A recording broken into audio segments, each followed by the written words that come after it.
Hello and welcome. This should be hopefully a short video on how to derma-roll or microneedle at home. I have been microneedling for probably about a year at this point. For those of you that don't know, I struggled with cystic acne from the time that I was probably 14 or 15 until I was 24. I then did a cycle of Accutane, which cleared up my cystic acne, but I have been left with all of the scarring that is associated with cystic acne.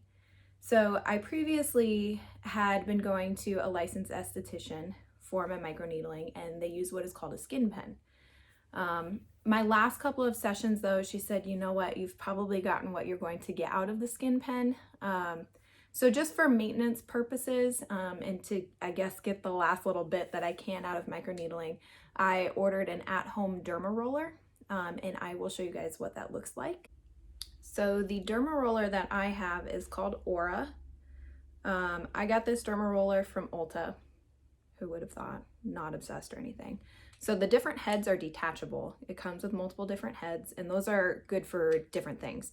So this medium-sized one is a 0.5 millimeter. That one is going to be good, honestly, for like your forehead, your chin, the areas on your face that are slightly thinner. You can use a 0.5 millimeter derma roller head every 2 or so weeks. There is also a 1 millimeter, sorry, I had this one sanitizing. There is a 1 millimeter, that's a larger one. That's the one that you're going to use on your body.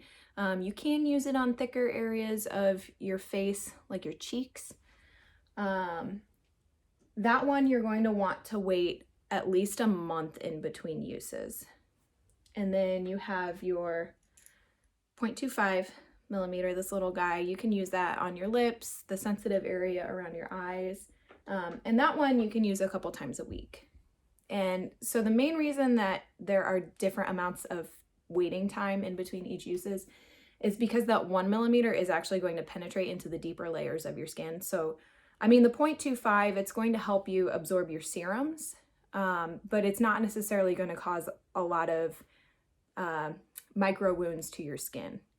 Whereas the 0.5 millimeter, I mean, you're getting to the point where you are causing a little bit of micro wounds, but it's more to the superficial layers of your skin. That 1 millimeter is really going to actually get down deep to where your acne scars are.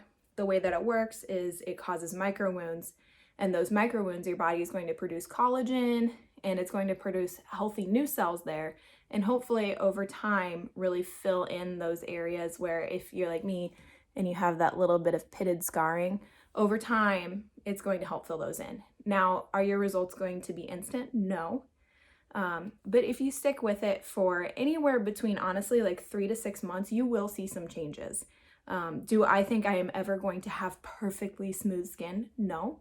But I am all about trying to improve it as much as I can. So I personally derma roll my face, my neck, and then I also do my shoulders because I do have a little bit of scarring left over on my shoulders.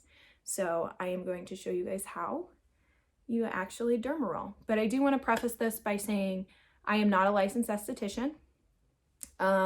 Definitely speak with your dermatologist before you even start this process.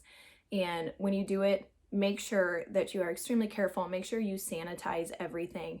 And then I'll go over some tips and tricks, like making sure you don't drag the derma roller across your skin and actually cause wounds to your skin where you're just trying to cause little tiny micro wounds. I cannot stress enough the importance of cleaning your rollers after each use and then again before you use them. It's not enough to just clean it when you're done. Make sure you disinfect it one more time before you actually use the roller on your face. You're creating micro wounds in your skin, and if you are not following the proper cleaning techniques, you open up yourself to the risk of infection. So first thing we're going to do, we're going to take our 70% isopropyl alcohol. I recommend 70%. The 90% isopropyl alcohol will evaporate a little bit too quickly. You really want this to actually kill all of the germs, all of the bacteria that could be on your roller. So first things first, this particular roller comes with a really nice little sanitation tray. You're just going to fill that all the way up to the top with some isopropyl alcohol. And then I personally am going to use this roller. So I'm going to set that roller in there. Let that soak for anywhere between 5 to 8 minutes. So I like to do that before I get anything else going, just so that I can make sure that that disinfects itself correctly. So first things first, I have obviously cleansed my skin. I have no makeup on. My skin is completely clean. However, I like to take the extra step of disinfecting my skin as well. So I just have a little cotton round. I have that 70% isopropyl alcohol that I used earlier when I started disinfecting my Derma-Roller. So I'm just going to put a little bit on this cotton pad. I'm just going to disinfect my face really quick. This is honestly, to me, the worst part of all of this, but I am not trying to get any infections. It's seriously the worst. Okay, so you're gonna let that evaporate. That's the worst part. You literally can't breathe. Oh my God, look at my eyes. Okay, so one of the fantastic things about Derma-Rolling is it really does help your skin absorb any serums that you have. So I like to use a hyaluronic acid serum or anything that's really going to produce collagen production, because that's really what I'm trying to do. So I use The Ordinary. They have a hyaluronic acid serum. And then I also will use this First Aid Beauty. Same thing. It's a hyaluronic acid serum. Hydrating. So when I start, I do like to put a little bit of the serum on before I start Derma-Rolling. Just put that on everywhere. Yay. Woohoo. Okay, and then you're gonna grab the head that you're using. It's been disinfecting for at least 5 to 8 minutes. Please, for the love of God, do that. All right, you're gonna attach your head. You've got disinfected roller. So to note when you start this, pressure-wise, you're really just trying to roll across your skin, cause small micro wounds. You're not trying to literally push this into your skin as hard as you can. But you also don't want to go too light. So best thing I can say is put your finger, there's a little groove right here, put that on there and literally just cause enough pressure to set it on your skin and roll it. You're not trying to push super deeply and actually destroy your skin. Okay, so you're going to first work in little sections. So I'm going to start on my forehead and work with a little baby section right here. First things first, you're going to want to roll across horizontally, and you're going to do that anywhere between 5 to 7 times, and then vertically 5 to 7 times. And then I prefer to do this one. I know a lot of people say that you don't have to. Some people say that it's good to do. I'm just all about it. So then you're going to go diagonally.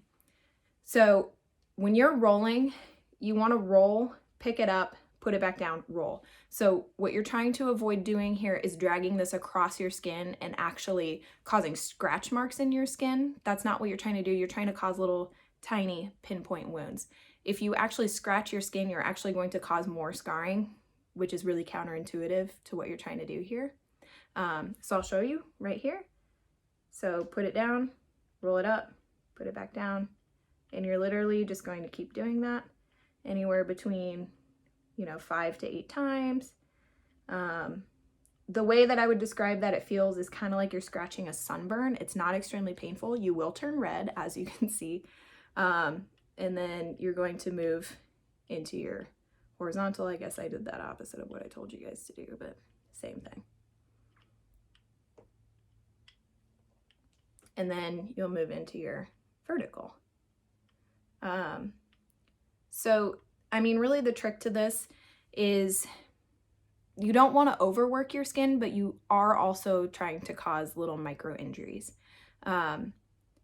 So when I say 5 to 8 times, I mean take full advantage of those 5 to 8 times. As soon as you are done with an area, let's say that I'm done there, even though I'm not really, because I definitely didn't do 5 to 8 times. As soon as I'm done with a little section, I like to take just a little bit of my serum and put it on so that it can absorb, and then move on to your next section and start working around. With a 0.25, once you're done with the 1 millimeter, you can take the little 0.25 and you can do, the area around your eyes. You can even go over your lips. But I really stick with that 1 millimeter because the 1 millimeter is actually going to get down into your scar tissue where the 0.5 and the 0.25 aren't. And I am trying to break up scar tissue. So I would work on my face, and then I'll move down to my neck, and then I'll work on my back. So as far as taking care of your skin afterwards and recovery, your skin will probably be red for anywhere around 24 hours. Some people's skin doesn't stay, you know, this beet red as long as others do, but mine is typically about 24 hours. It's going to feel a little bit like a sunburn. Best thing that I can say is just keep putting on serum and leave it alone. If you do wash your skin, which, you know, if you do this in the morning, I would say probably wash your skin before you go to bed, and then when you wake up, use a very gentle cleanser like Cetaphil.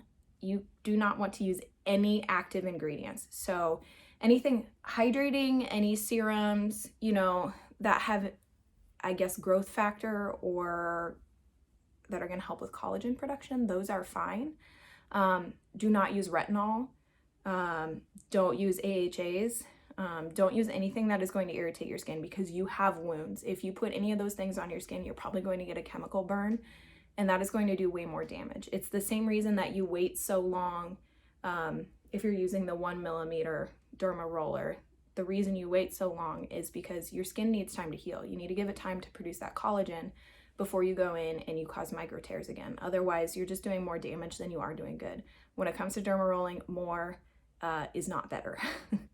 And just keep putting your serums on. You know, this is your best time for absorption of the serums that you are putting onto your skin.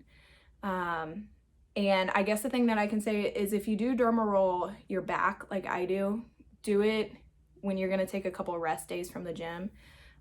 If you go and you put a barbell on your back after you've derma rolled, it is not going to feel good. It's going to feel like a sunburn. Just generally in this time, keep your skin clean, keep it dry, put on your serums, do everything that you can. I mean, you think of this as a big open wound. Avoid going out in the sun. I always do it on the weekend, so I know that I can be home after I do all my yard work for the weekend.